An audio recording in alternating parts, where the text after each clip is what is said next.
Giro here for Umbra Games with a review of Very Valet for Nintendo Switch, released May 5th, 2021, developed by Teufel Games, which I believe is their first release. Sometimes I enjoy looking for a game with a unique mechanic that's just fun and maybe kind of simple, especially for something co-op.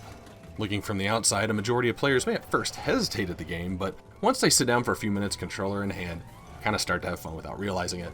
Overcooked was a great example of this, and man, I love that series. And this is very much the case with Very Valet as well, a game I've been waiting to play with a local co-op friend, and finally had the opportunity with my buddy Jace. Very Valet is a physics-based, I guess I'd call it a frantic puzzle game, where you take the role of valets that fly into various locations and help park and retrieve cars for customers. Score in a level is based on how quickly you take vehicles from awaiting shoppers, and also when they're done with their thing, getting it back to them as quickly. One thing that took a ton of getting used to, but definitely puts all new players on the same learning curve, is, to my gaming mind, pushing the gas should move a car forward, and pressing left or right should turn it. It's not the case here. You push the left stick the direction you want to go, and based on your car's rotation, you'll either go into drive or reverse. If you want to switch gears, you have to stop, release the stick, and press it again in that direction. You also have a handbrake button that lets you spin around while you're doing it.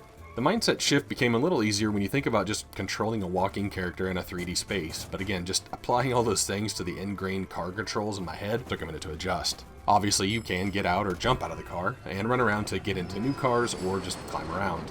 You also have a shove ability, which works for breaking open power-up boxes on foot, and I think we ended up using it a couple times to dislodge some stuck vehicles. Levels have 1 to 3 entry points for customer vehicles, and when you press A to enter the car, it kicks them out. They'll often give you a little message that sometimes help you determine an approximate time they'll be in the location, so you know if you need to park it far or close at hand. Once they pop out of the building, a numbered flag will pop up on the vehicle, letting you easily determine which one needs to be returned. As customers wait both to have their car picked up and retrieved, you'll see a time bar that starts empty and fills up with green and continues to red, which determines your gained score for the transaction. If the bar fills completely to red, you lose a star for the level, of which you can earn a max of 3.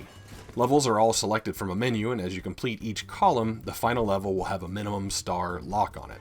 Every column of levels has one that's a bit different, where you spend time knocking down bowling pins, picking up trash, or cleaning roads, and have a handful of phases that have to be completed in a set time. Those levels also include star collectibles that have to be picked up in order to get your 1 to 3 rating, with the 3rd star always being in the last phase. I definitely make analogies in my mind to the Overcooked series, where the first time you enter a level, it's about mechanic discovery, right? I mean, some stages have obstacles between the parking lot and the drop-off zone, several have no parking zones, where you can't leave cars.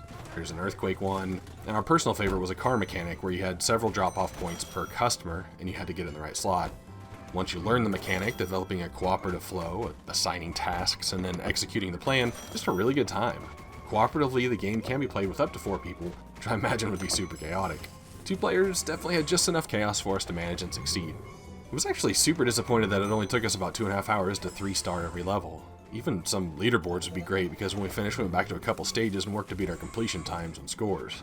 There's currently no DLC levels either. But the game did release at a low price, and as I mentioned, I think this is Teufel's first release.